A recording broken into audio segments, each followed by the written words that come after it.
Olá, tudo bem? Estamos começando mais um CRA São Paulo em entrevista, que você também pode acompanhar através do ADM Incast, o podcast do Conselho Regional de Administração de São Paulo. Se você está me assistindo e não é ainda inscrito aqui no canal, aproveite esses momentos iniciais e se inscreva agora. Não esqueça de ativar as notificações clicando no sininho aqui embaixo. Deixe também o seu like, seus comentários e também compartilhe, o link desse programa com quem você quiser. Combinado?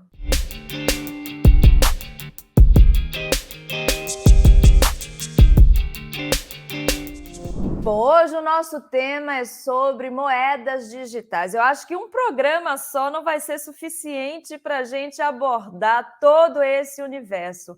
Mas para a gente iniciar esse bate-papo, trazer alguns conceitos principais, a gente convidou aqui um administrador que é um expert quando o assunto é criptoativos, moedas digitais. Ele atua nesse mercado de criptoativos desde 2016, mas a sua experiência no mercado financeiro tem mais de 20 anos. É com muito prazer que a gente convida agora o Bruno Milanello para participar aqui do CRA São Paulo Entrevista. Tudo bem, Bruno?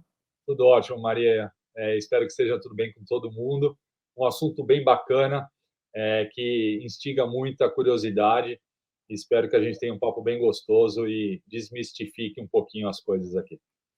Exatamente, a gente está com essa intenção hoje, desmistificar, apresentar para quem ainda não conhece, para quem ainda não está com intimidade, E para isso eu acho interessante a gente começar explicando, como essas moedas digitais surgiram, quando elas surgiram. Então, vamos lá, Maria. A gente tem que retomar um pouquinho da história aqui, história da economia. As moedas digitais, né, que nasceram, e a primeira delas foi o Bitcoin, que eu acho que a maioria, pelo menos, já ouviu falar. Ela nasceu em 2009. Por que nessa época, em 2009? Ela foi uma resposta ao momento que o mundo estava vivendo, uma grande crise financeira, que era a crise do subprime, que eram das hipotecas americanas, né? O que aconteceu naquele momento econômico? O governo dos vários países desenvolvidos começou a bancar a necessidade de caixa de várias empresas e várias entidades. O que isso significa? Significa que você tem uma entidade que controla a moeda em circulação, o valor em circulação, a quantidade em circulação de determinada moeda fiduciária, ou seja, o dólar, o euro, o ien e assim por diante. Isso tem graves consequências do ponto de vista econômico e de desenvolvimento para um país e para uma região, porque você pode causar inflação, você pode causar um descontrole de contas, e você pode estar bancando, eventualmente, empresas que não estavam sendo diligentes suficientes para controlar as suas finanças e seus planejamentos estratégicos, né? E aí você tem um certo descontrole, um desconforto de onde isso vai parar. Aí surge a figura de Satoshi Nakamoto. O que é Satoshi Nakamoto? Ele foi o inventor do Bitcoin, mas não se sabe se ele é uma pessoa, um homem, uma mulher, um grupo, enfim, é ainda anônimo desde que o white paper, que é como se fosse um termo, né, de condições, o que significa, o que representa o Bitcoin, foi lançado por ele em 2009, né? Dito isso, esse anonimato continua até hoje, nunca ninguém descobriu quem é Satoshi Nakamoto, e aí surgiu a primeira criptomoeda, que daí derivou tudo que a gente tem hoje, surgiu essa moeda como uma resposta para essas novas diretrizes que os governos estavam dando. Então, ela é uma moeda anônima, ela é uma moeda que não tem uma governança central, ela é uma moeda que a economia é conhecida. O que significa isso? Isso é um conceito super importante, Maria, que a gente tem que reforçar. Hum. É conhecido a quantidade total de bitcoins que vão existir para sempre. Sabe-se que em 2140 vão existir 21 milhões de bitcoins, nenhum a mais, nenhum a menos. Isso é tão importante para a economia de uma moeda, porque você tem previsibilidade do que vai acontecer, diferentemente do que aconteceu lá em 2009 e a gente viu também recentemente na pandemia, que os governos imprimiram dinheiro, afetando bastante os ciclos econômicos e a maneira como a gente lida no dia a dia. Tanto haja vista que a gente está vendo uma pressão inflacionária consequente dessa impressão de dinheiro. Agora, só para ficar um pouquinho mais claro para a gente, quais são as diferenças ou principais diferenças entre moedas digitais, criptomoedas, criptoativos, blockchain? São vários termos, vários conceitos. São a mesma coisa? Onde é que eles se encontram? Então, vamos lá. Blockchain é a tecnologia por trás dos ativos digitais, tá? E por que eles são chamados de blockchain? De uma maneira bem simplificada, significa que eles estão em cadeia, formando uma rede maior. E por que isso é importante para esse ecossistema e esse segmento financeiro? Porque quando você tem uma cadeia de blocos sequenciais, para que você tente modificar qualquer transação que tenha ocorrido nessa rede, você precisa modificar a cadeia inteira, o que torna virtualmente impossível, porque exige um poder computacional tão grande que você não consegue reverter todas as transações desde o primeiro bloco. Tá? Então, o blockchain é isso. Ele é um grande livro-razão descentralizado. O que significa descentralizado? Que ele é espalhado por várias regiões do globo, por vários computadores. Então, se cai, eventualmente, a rede que está sendo administrada por vários desenvolvedores nos Estados Unidos, a rede do Japão consegue manter a mesma estrutura. Se cai o do Japão, a da Europa continua funcionando. Então, ela é descentralizada e replicada em cada um desses pontos, que mantém o sistema vivo 24 horas, sem interrupção, desde o dia que foi lançado em 2009. Tá? Então, isso, blockchain é a tecnologia por trás. Dito isso, a gente vai ter que agora retomar mais para trás ainda do que as aulas de história econômica. Nós vamos retomar nossas aulas de matemática, teoria de conjuntos. Espero que todo mundo lembre aqui, mas quando a gente pensa na teoria de conjunto, a gente lembra que tem um conjunto maior, né? Então, nós vamos chamar de criptoativos, todos os conjuntos maiores aí que a gente tem. E dentro desses criptoativos, a gente vai tendo subgrupos, subconjuntos, que são as diferentes tipos de criptoativos. A gente tem criptomoedas, e por que eles são chamados de criptomoedas? Porque eles têm características que lembram as moedas fiduciárias dos países. Reserva de valor, unidade de conta e possibilidade de troca por outros bens e serviços. Você tem ativos digitais, que eles podem ser de utilidade, que ele não tem necessariamente um valor financeiro, mas ele tem uma utilidade, como, por exemplo, milhagem, pontuação, pode ser na forma de token. Você tem tokens de engajamento, né? É uma vertente muito legal isso, principalmente para a indústria do entretenimento e esporte, Maria, que é você utilizar tokens para ajudar na decisão de algumas coisas que os clubes de futebol, que as ligas têm, que as bandas de música têm, para escolher o set list que eles vão tocar, para escolher o uniforme do clube que ele vai entrar no próximo jogo. São tokens de engajamento. A gente tem ainda tokens que são lastreados em ativos reais, né? Então, você pode pegar ativos do mercado financeiro tradicional, como, por exemplo, um consórcio, cotas de consórcio, empacotar isso, tokenizar e vender pedacinhos, frações, para que mais pessoas tenham acesso. Você tem as NFTs, você tem moedas de metaverso, você tem tokens de metaverso, e aí por aí vai. Então, hoje a gente tem mais de 30 mil tipos de criptoativos conhecidos, né? Em alguns bancos de dados que compilam isso. 30 mil. Né? Você imagina que quando eu comecei lá em 2016, esse número era 21. aproximadamente 21, de 20 a 30.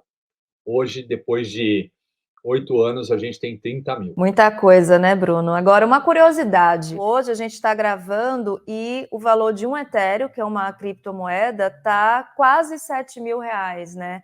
Na data de hoje. Como é que é definido isso? Olha, Maria, é um princípio super simples que é oferta e demanda, né? E aí, obviamente que a gente está falando de oferta de demanda de uma maneira mais macro, mas você tem algumas variáveis aí que ajudam a ter hora mais demanda ou hora menos demanda e que afetam o preço, né? Você tem que a gente tem que acabar vendo algumas métricas, que aí é muito semelhante, fazendo uma comparação aqui, que eu acho que o pessoal talvez tenha mais conforto, que quando a gente avalia empresas, né, para se investir, ações, etc., você tem algumas métricas aí para tentar chegar num valor justo, de quanto vale ou não. E a mesma coisa pode ser feita para criptomoedas com algumas adaptações, né? Você tem que avaliar o número de usuários dessa rede, o ticket médio, né, que é o valor de cada transação desses usuários na rede, a quantidade de endereços ativos. O que são os endereços ativos? Lembra quando eu falei lá do blockchain, que é um bloco, uma rede maior formada por vários blocos? Esses vários blocos contêm as diversas carteiras digitais, que é onde você, cada um de nós aqui, mantém os seus ativos lá armazenado.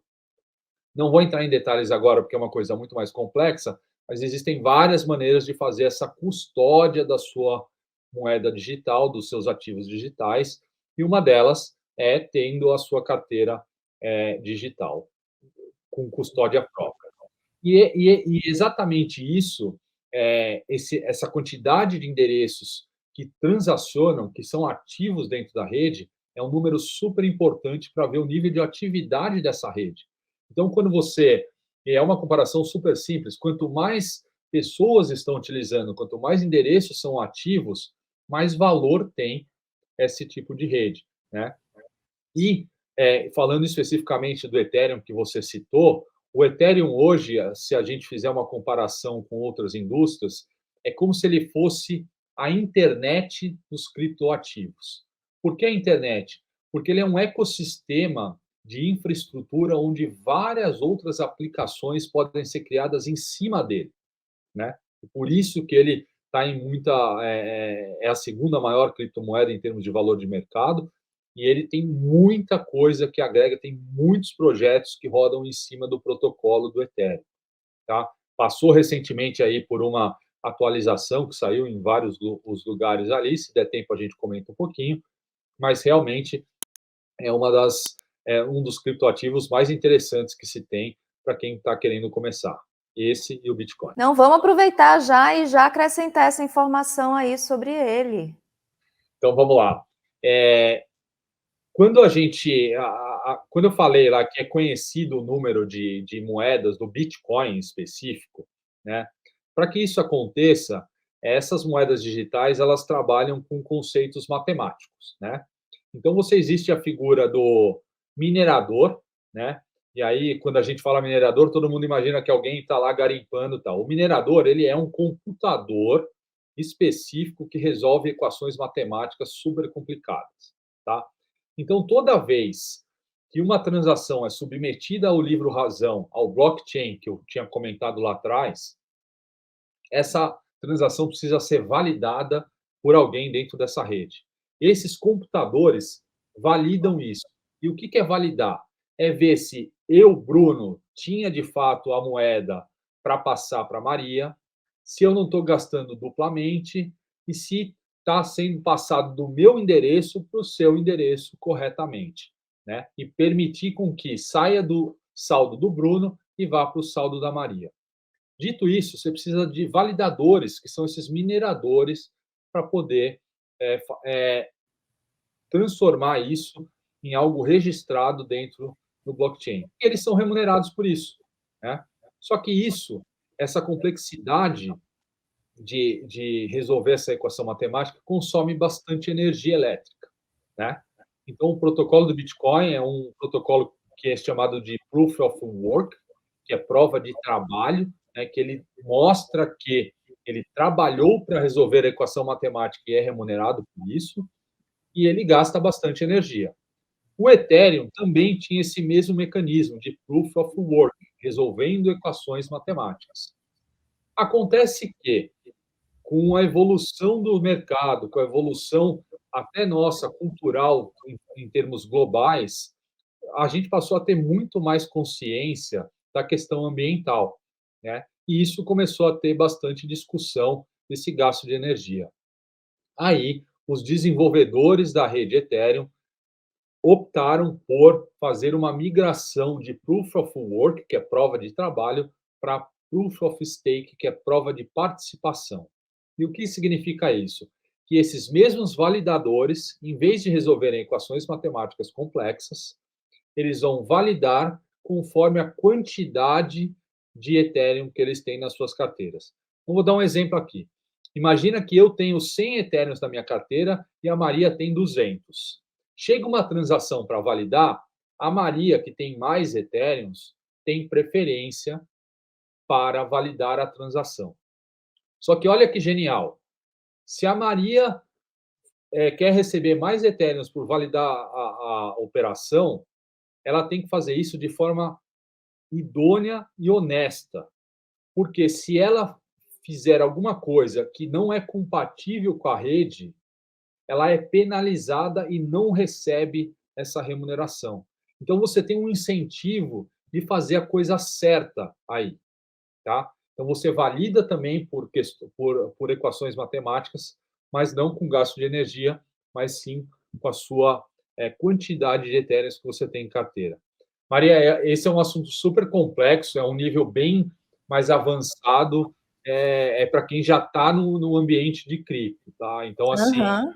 é uma coisa bem bacana de ser discutida, mas é um nível bem mais para frente mesmo. Não, muito bacana você ter trazido esse ponto de vista, essa informação, que a gente acaba entendendo até um pouco mais os bastidores, digamos assim. Mas, Maria, eu vou te falar uma coisa que eu sempre me pego pensando, né? Hoje a gente discute essa parte da tecnologia, de como funciona, etc e tal, mas olha só como as coisas evoluem, né? Hoje nós estamos aqui online, né? Eu estou aqui na minha residência, você está aí no escritório. É, e é o seguinte, em nenhum momento nós discutimos aqui qual operadora de internet eu estou e você está. Qual o protocolo de TCP/IP você está usando e a minha operadora está usando. Isso passa a ser irrelevante, uma vez que tem uma adoção em massa das coisas. A gente discute hoje a tecnologia para tentar entender o que é blockchain, etc e tal, mas ela é irrelevante do ponto de vista da usabilidade. Você só precisa realmente usar e enxergar valor nessa usabilidade dela, né? A gente está discutindo porque é tudo muito novo. Vamos lembrar que foi lançado, criado em 2009, nós estamos em 2022. Tecnicamente, nós estamos numa indústria que é teenager agora só. E como todo teenager, a gente sabe que é problemático, está crescendo, está evoluindo, muitas ideias, bate muita cabeça.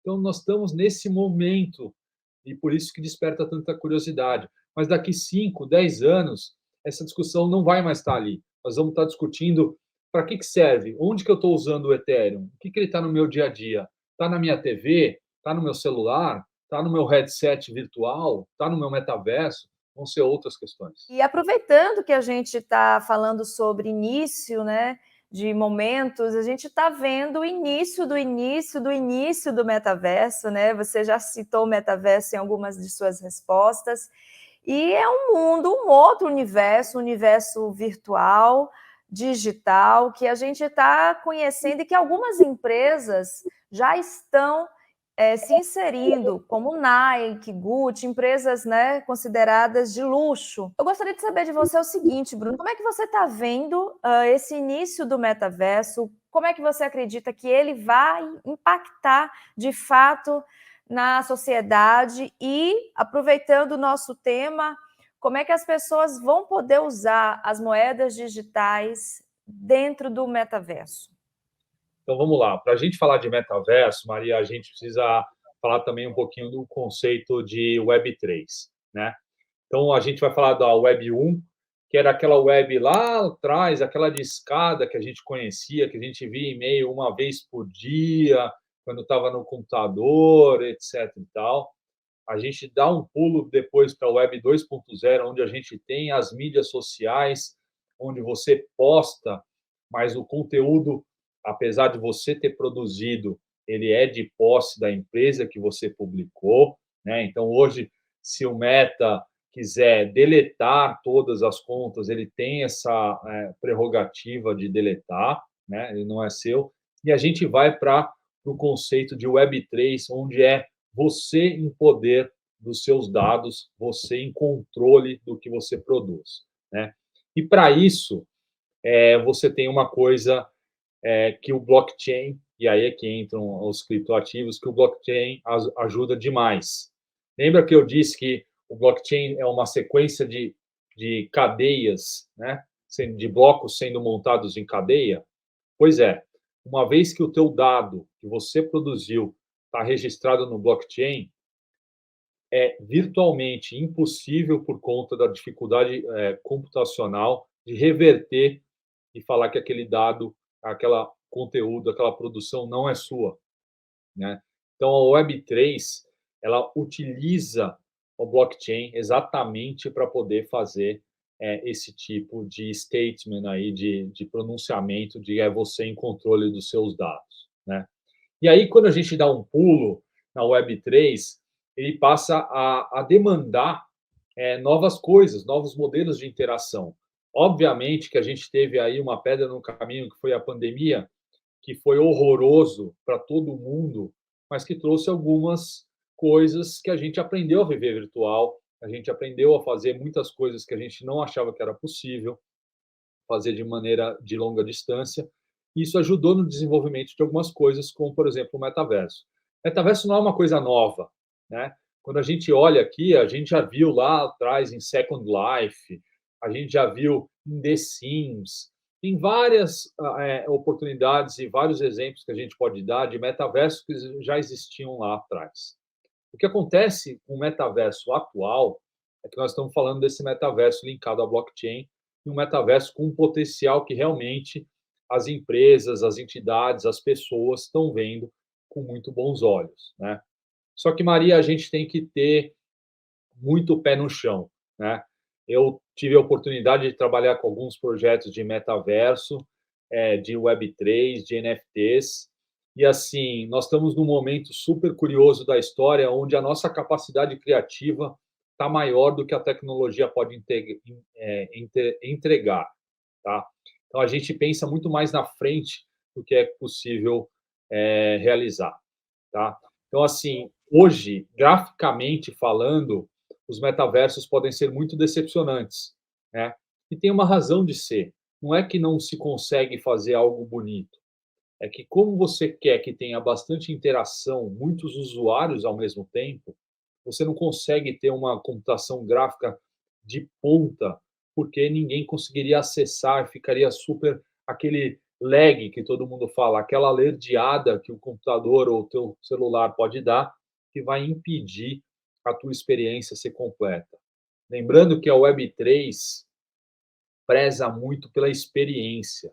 Então, é sempre essa procura de entregar a experiência em detrimento do resto. Então, você tem que priorizar uma coisa bacana que está sendo feita. Dito isso, tem muita coisa legal, como você mesmo já citou, que está sendo feita. Só que ainda está muito espalhado. Nós estamos no começo. Tem vários metaversos. Não tem uma central única, não tem uma comunicação entre os metaversos, não tem uma comunicação entre os blockchains. Isso é uma coisa que vai evoluir com certeza com o tempo. Então, existem vários estudos que mostram o potencial financeiro de metaverso, tá? Eu adoro essas experiências. Eu acho que a gente está numa fase de realmente experimentar, de testar, e tem sido muito bacana ver do que é possível se fazer. É só você realmente ter uma expectativa adequada com as coisas que você queira. A gente confunde às vezes, e é importante a gente pontuar aqui, metaverso não é o seu gêmeo digital. não é uma representação sua no mundo virtual, é uma coisa diferente, é uma imersão, é uma outra experiência, tá? Então, é uma coisa nova, tá? Então, nesse sentido, eu acho muito legal e as marcas, entretenimento, esporte e música, que está dentro de entretenimento, mas em específico música, eu acho que são excelentes oportunidades para popularizar o uso da tecnologia. Bruno, quem está acompanhando o mundo virtual, o mundo digital, sabe que vários tipos de esportes estão associados a ele e que isso não fica restrito, obviamente, aos e-sports.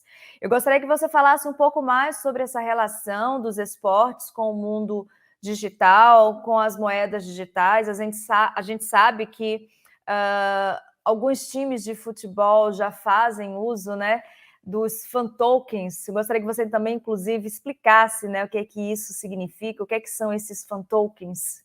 Quando a gente se viu na pandemia, né, Maria, a gente, as entidades e os clubes, as ligas, as empresas, enfim, todo mundo viu um problema muito grande, principalmente aqueles que dependiam de eventos físicos, de você acaba tirando uma linha da receita dessas empresas e entidades de uma hora para outra, né? E aí você fica refém com um custo muito alto, não sabe o que vai fazer, não sabe quando vai retomar nem nada. E os ativos digitais vieram como uma luva para resolver esse tipo de problema. Além de ser uma nova linha de receita, eles supriram uma necessidade desse contato, do engajamento dos clubes com seus fãs e torcedores, tá? Existe um projeto bem bacana de uma empresa de Malta que é especializada em ativos de engajamento que são denominados fan tokens, né? Eles fazem de vários clubes de futebol, inclusive de brasileiros, e eles fizeram isso de uma maneira muito brilhante, de você poder engajar com coisas pequenas, né? Até as pessoas falam assim: ah, mas é uma decisão muito pequena, tal. Mas veja bem, eu vou dar um exemplo aqui desse tipo de interação que você pode fazer ali dentro do ecossistema deles. Por exemplo, escolher qual vai ser o design do ônibus que leva os jogadores do hotel para o estádio nos jogos. Ó, é uma decisão que não tem impacto aparentemente nenhum. Mas vamos lembrar o seguinte: alguém do clube toma essa decisão, alguém tem que escolher isso. E esses clubes resolveram delegar isso para a comunidade, para os torcedores fazerem, né? É você poder escolher a música que vai ser tocada na entrada do time no túnel dentro de campo. É você poder escolher a faixa de capitão do seu clube. E aí a gente tem vários outros exemplos que vão tendo em relação a isso. No mundo do esportes, há ainda muita dificuldade, tem muita barreira de aceitação do mundo de criptoativos dentro do mundo de esportes. É uma discussão um pouco mais longa, mas tem um pouco. É uma comunidade super fechada, né, super particular, e tem uma crítica deles em relação a especuladores, investidores de criptoativos dentro do ecossistema de esportes, né? Eles acreditam que isso pode prejudicar eventualmente o desenvolvimento do ecossistema e que não é o momento para isso acontecer. Isso é uma vertente. A outra diz que não, realmente temos que abraçar essa nova tecnologia, é mais uma para a gente poder utilizar. Então, tem sim algumas equipes de esportes que já se utilizam de criptoativos e tem outras e empresas que produzem jogos que optaram por não fazer isso nesse momento, né? Todo mundo está ainda testando demais, aprendendo, né? Como eu te falei, são 30.000 criptoativos. A grosso modo, você teria 30.000 escolhas para fazer de qual blockchain você vai adotar para o seu ecossistema, para o seu jogo, para o seu time, e não é uma tarefa fácil de ser feita. Tem poucos profissionais no mercado que conhecem, que conseguem falar de maneira segura o que fazer, como fazer, quando fazer, né? Então você tem um gargalo aí realmente para ser suprido nesse sentido. Bom, Bruno, você é administrador, como a gente já falou aqui, né? E eu gostaria de saber como é que você vê esse mercado de moedas digitais para o administrador. Você acha que existem muitas oportunidades para o profissional da administração atuar nesse cenário? Eu acho que sim, Maria. Foi criada desde que surgiu ali em 2009. Isso tem evoluído com muito mais velocidade nos últimos tempos. Diversas novas profissões ali dentro do ecossistema cripto, né? Então, obviamente que é um segmento super especializado, né? Ele é bastante técnico, mas ele precisa de profissionais de todas as áreas de administração, né? Desde o planejador, do financeiro, do marketing, da comunicação, né? De banco de dados, enfim, de projetos, de administração de projetos. Ele é super complexo, é um dos ambientes mais complexos que eu já trabalhei, né? Ele é super motivante, porque você está o tempo inteiro aprendendo. Como você mesmo pontuou, eu comecei com isso em 2016, né? Muito mais uma experiência na pessoa física mesmo. Em 2019, que eu fui trabalhar profissionalmente com cripto, estou lá até hoje, estou trabalhando com isso até hoje, né? Eu consegui me reinventar, vamos dizer assim, né? Ter uma nova carreira com os meus 40 anos, que eu não imaginava que isso fosse possível, né? Então, assim, tem muita coisa que a gente ainda nem descobriu que vai ser feita e as oportunidades estão aí. E eu acho que os administradores, por ter uma visão mais geral das coisas, né? Eu costumo falar que eu tenho um diploma de ser palpiteiro profissional, né? Eu sei um pouco de cada área, né? Sou certificado para isso.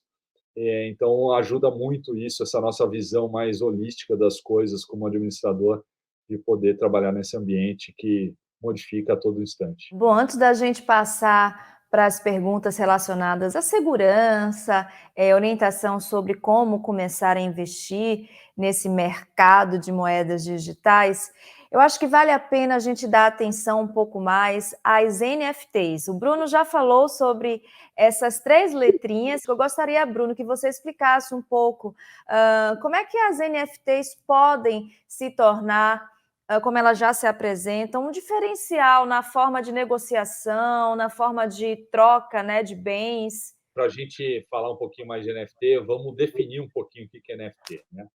NFT significa Non-Fungible Token. O que é isso? Token não fungível. Mas o que é fungibilidade? Vou dar um exemplo aqui para poder clarificar para todo mundo entender de maneira bastante simples. Imagina que eu pego um dinheiro, R$ 50 emprestado da Maria, e me comprometo a pagar semana que vem. Aí a Maria me deu esses R$ 50, eu vou lá, gastei os R$ 50, chegou semana que vem, eu tenho que pagar a Maria de volta. Não vai ser aquela mesma nota de R$ 50 que eu peguei da Maria, porque eu gastei, já usei, etc e tal, eu vou lá e pago a Maria com outra nota de R$ 50. Para a Maria, ela recebeu de volta o dinheiro dela sem problema nenhum. O dinheiro, ele tem a fungibilidade, ele serviu, ele serve, ele é igual em qualquer situação. Só que eu vou dar um outro exemplo também utilizando a Maria. Eu quero dar uma festa aqui em casa e a última vez que eu encontrei com a Maria, eu vi que ela tinha um quadro na casa dela que eu achei que ia ser muito legal para o tema da minha festa. Aí eu peço para a Maria o quadro dela emprestado para a minha festa. A Maria me empresta. E aí, da festa, depois de uma semana, eu vou devolver para a Maria. Só que tem que ser aquele quadro, porque é um único quadro. Ele é não fungível, ele não pode ser substituído. Esse é o conceito das NFTs. É isso que está por trás desse tipo de criptoativo, né? Então, eles são sim criptoativos, eles não estão necessariamente vinculados ao preço das criptomoedas, mas podem oscilar de acordo, e eles estão ali para realmente resolver um problema de ser um contrato único, uma representação única de algo exclusivo. E por que isso é legal? Vamos juntar tudo um pouquinho do que a gente falou? Lembra de blockchain, que não pode ser alterado, metaverso. Aí imagina que a gente está no metaverso. O metaverso, a gente tem lá a nossa experiência imersiva. E lá a gente, dentro do metaverso, vai ter as nossas posses, que são únicas. Então eu vou ter o meu terreno no metaverso e vou ter os meus quadros no metaverso, que são únicos. Adivinha qual o tipo de ativo que resolve ser questão de ser único? As NFTs. Portanto, a minha casa no metaverso é uma NFT, meu quadro no metaverso é uma NFT. E como eu paguei com isso? Eu paguei com criptomoedas. Então, que pode ser a mesma criptomoeda, eu utilizei para comprar um quadro e a Maria pegou esse dinheiro e utilizou para comprar um carro virtual para o ambiente dela. Percebe a ligação de tudo isso? Como funciona, como realmente fecha essa questão? Só que aí as NFTs começaram a também, além dessa questão virtual, elas começaram a ter uma utilização bastante prática na vida real aqui também. Então, existem vários projetos. Quando a gente fala de NFT, geralmente vai estar linkado à palavra projeto, né, que significa uma coleção. Um projeto é uma coleção, ele é um ecossistema em torno de uma NFT, ou de uma coleção de NFT.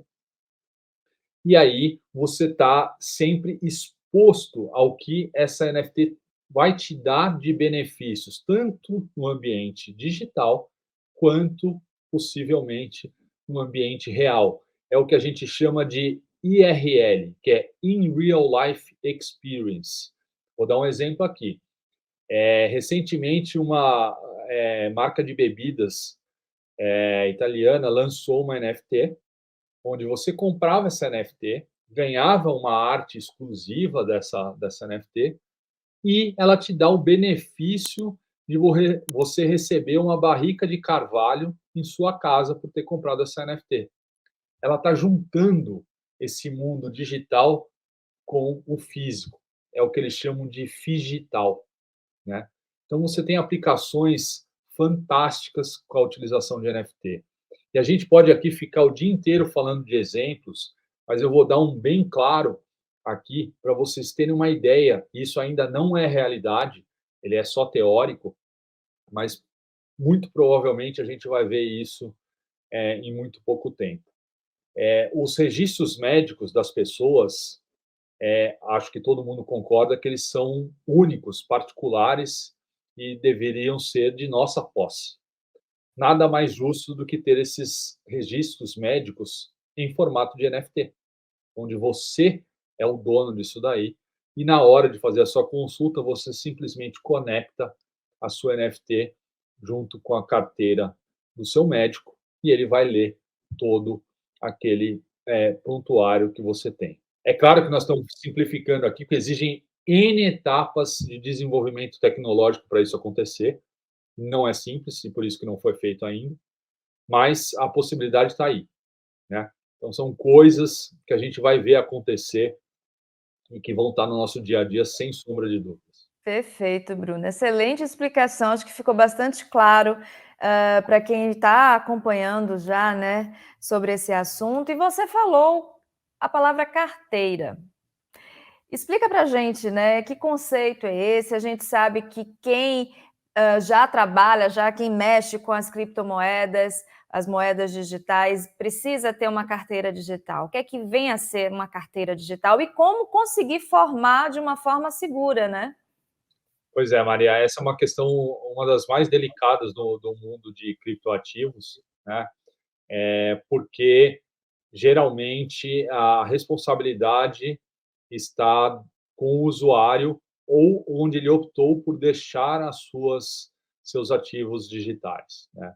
O que eu quero dizer com isso? Quando você abre eventualmente a conta em alguma corretora para poder negociar criptoativos, é criada automaticamente uma carteira para você, né?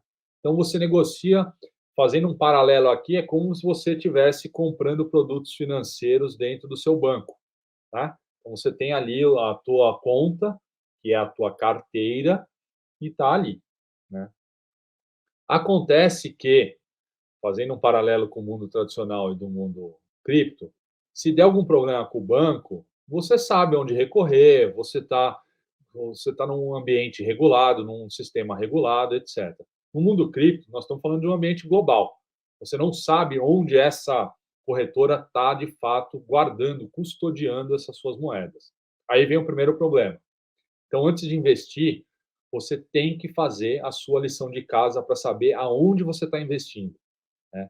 Se a empresa é idônea, como que a empresa lida com problemas, como que a empresa se comunica com seus usuários, se os gestores dessa empresa estão sempre disponíveis e estão sempre na mídia respondendo às questões, se são conhecidos, né, se são publicamente acessíveis, né, que não se escondem, que não são anônimos, que são transparentes, né, que explicam os conceitos, que explicam os custos, que explicam o que pode ou o que não pode ser feito, né?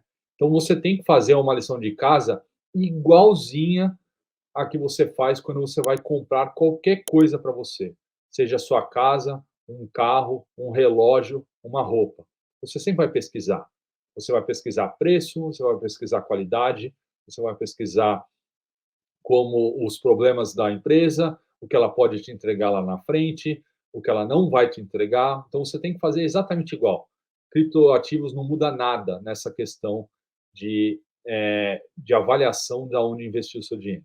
Voltando agora na questão de segurança, dito isso, imagina que você fez a sua lição de casa e você concluiu que você vai investir, vai botar o seu dinheiro para negociar numa plataforma X ali. Dito isso, quando você negocia e compra, vamos dizer, o Ethereum ou um Bitcoin, esse Bitcoin ele está em sua posse dentro daquele sistema. Para de fato ele estar na sua posse, você tem que tirar dessa plataforma e transportar, mandar, enviar para a sua carteira digital. Perdão.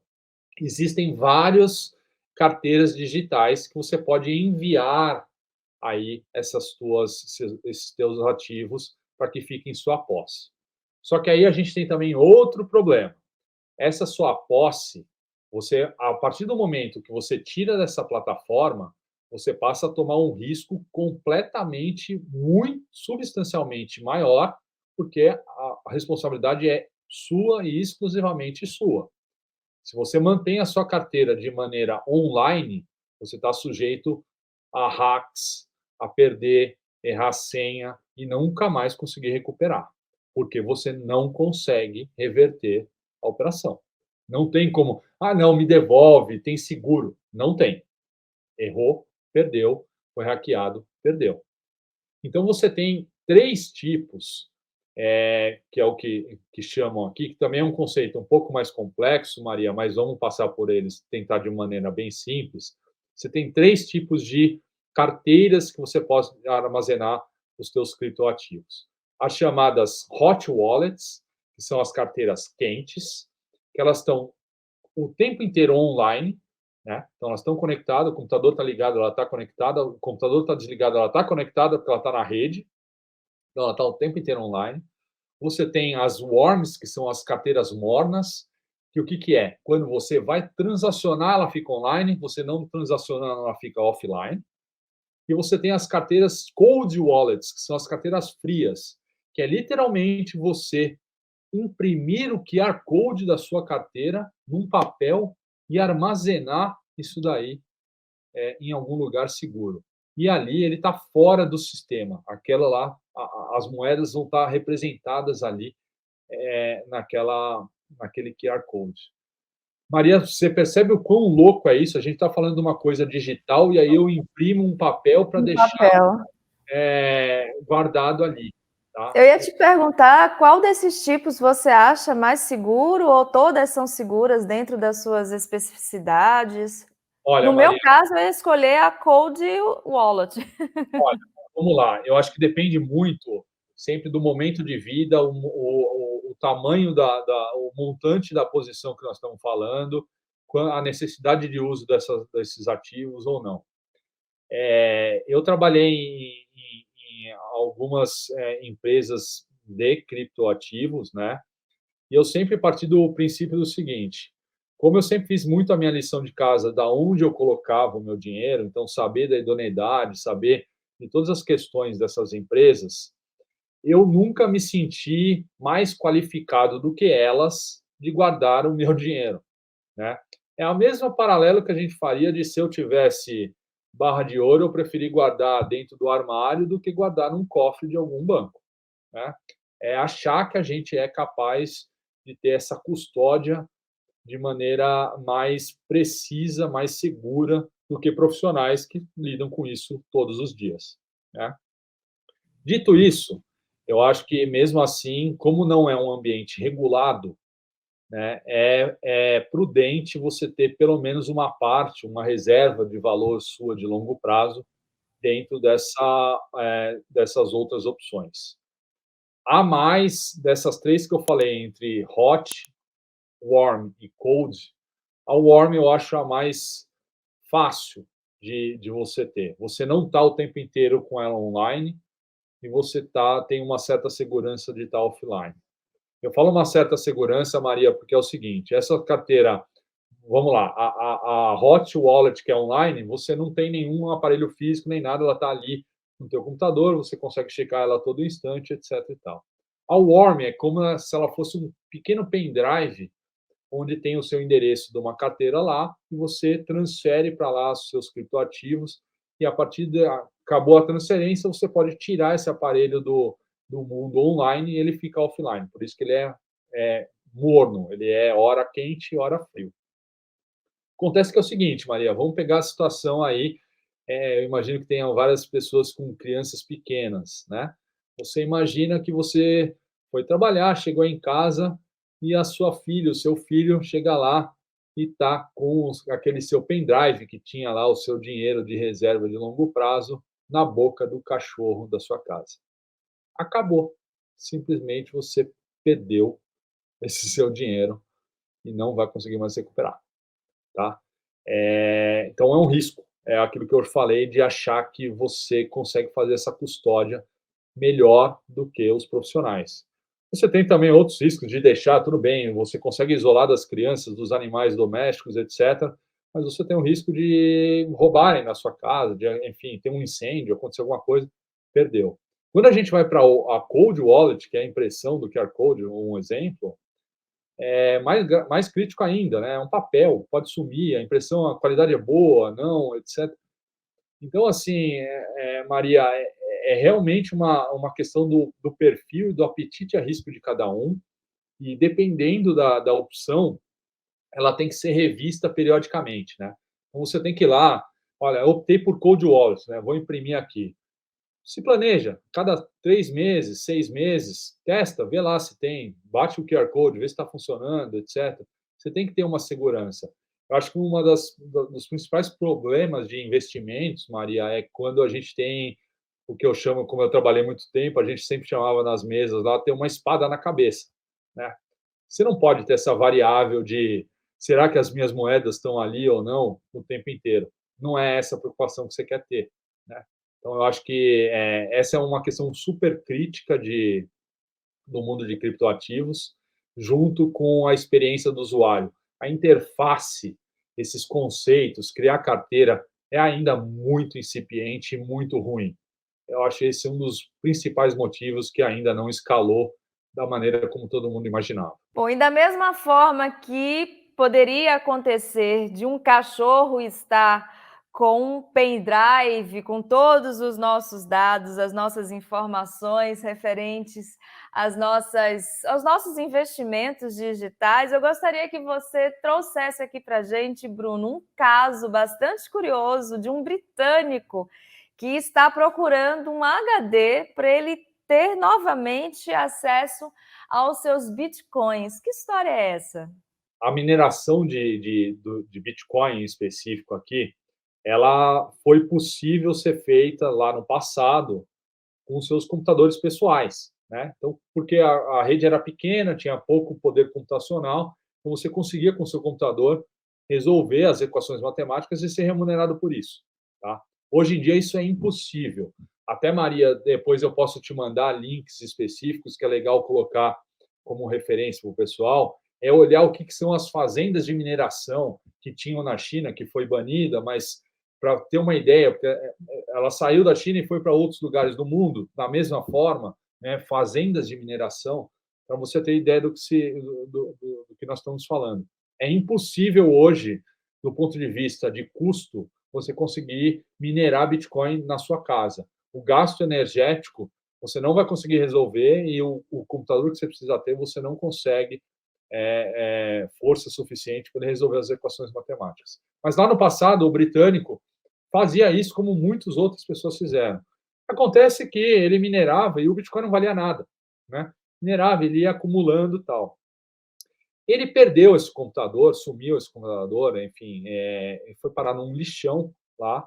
E aí o Bitcoin saiu de zero, né? Valia zero quando ele foi criado, para que nós estamos falando aqui de 19 mil dólares, que está agora e já bateu 70 mil, né? Dólares em outubro, novembro do ano passado. O cara ficou louco, né? Ele tinha, acho que, uns 5 mil bitcoins lá. Nós estamos falando de uma fortuna geracional, né, da vida dele, né?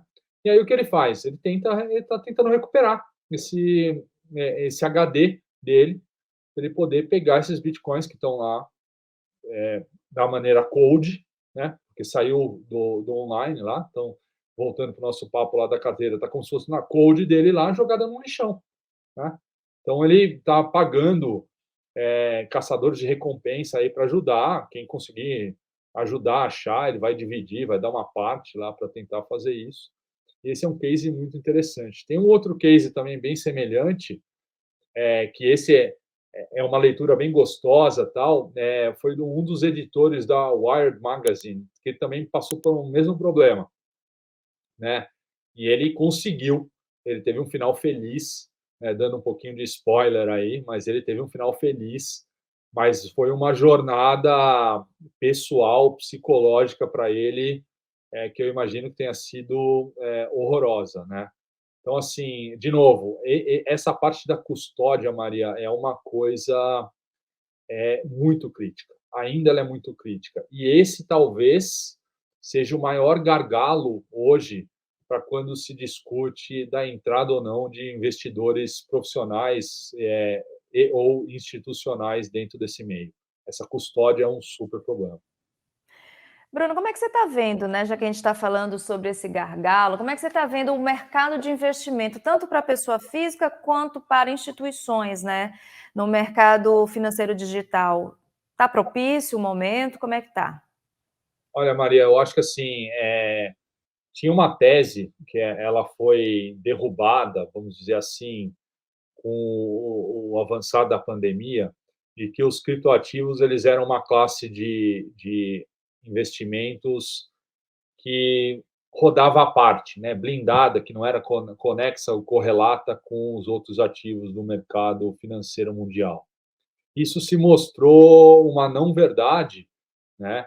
E hoje os ativos, todos eles, até pela presença de vários investidores de varejo e institucionais, eles estão super correlatos. Então, hoje, especificamente hoje, esse momento que a gente está vivendo, que a gente sabe que nós estamos com pressão inflacionária no mundo, nós temos uma guerra, uma pandemia ainda não 100% resolvida, né? Nós estamos sujeitos a condições macroeconômicas que está afetando tudo, todos os mercados, inclusive o de cripto, né? Só que a história também nos diz que esses movimentos são cíclicos, né? E como nós estamos falando de uma indústria recente, eu acho que agora é o momento da construção. O que eu quero dizer com isso? É o momento de fazer a base, de fazer a infraestrutura, de fazer correto. Então, desses 30 mil criptoativos que eu falei, muito provavelmente a gente vai sair desse ciclo da crise que nós estamos entrando e passando com uma seleção natural e isso vai cair pela metade, se não for mais, né?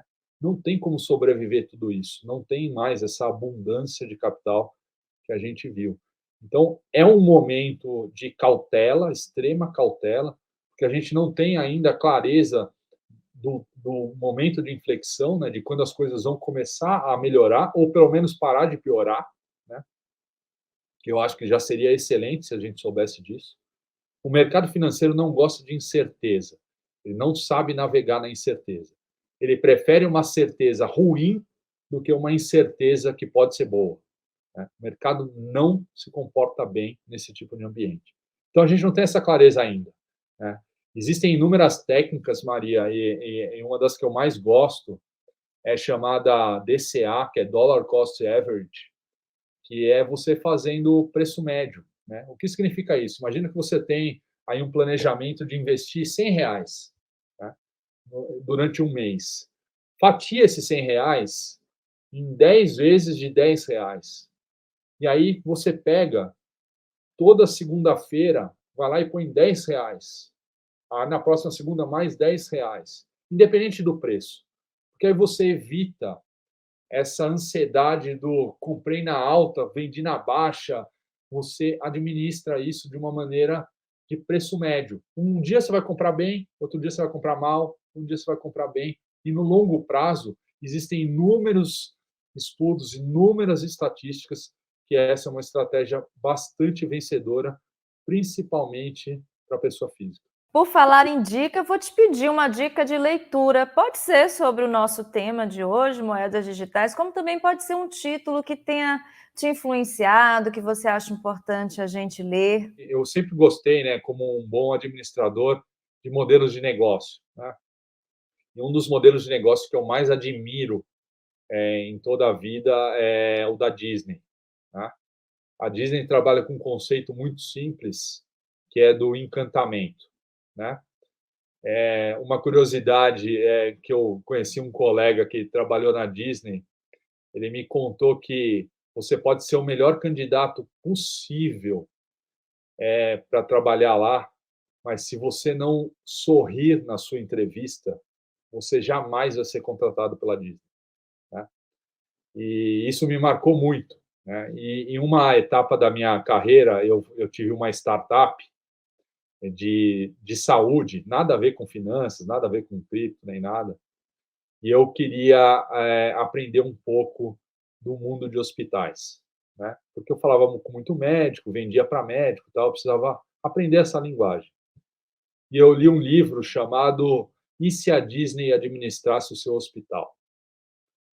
É um livro que eu recomendo demais, porque é aquilo que eu mais amo na administração, é você conseguir aplicar os conceitos de uma indústria em outra de uma maneira bem sucedida.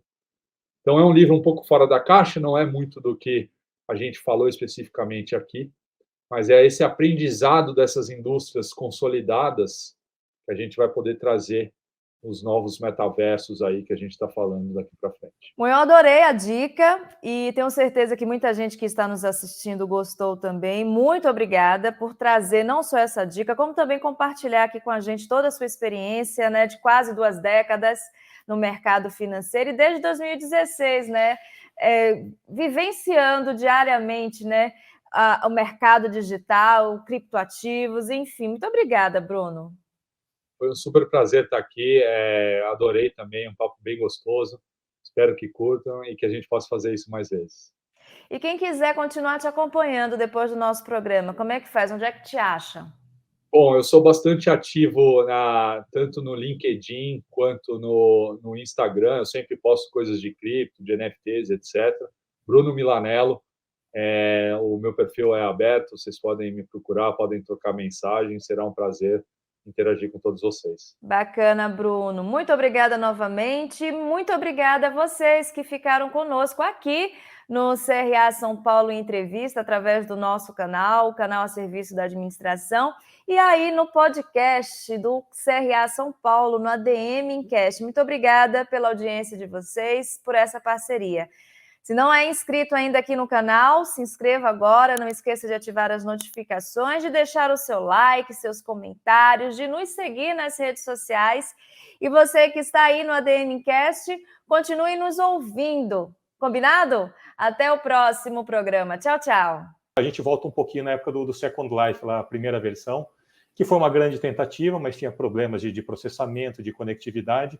Mas imagina que eu posso montar um metaverso de varejo, um grande shopping virtual, por exemplo, sem pagar o custo do metro quadrado na teoria que eu tenho no shopping, mas eu crio uma nova experiência, eu não tenho problemas com estoque, eu tenho meus vendedores à disposição, e eu entro lá com o meu avatar e eu posso pesquisar todos os produtos. E eu posso ter toda a gama de produtos em elementos 3D. Ou seja, já começa uma experiência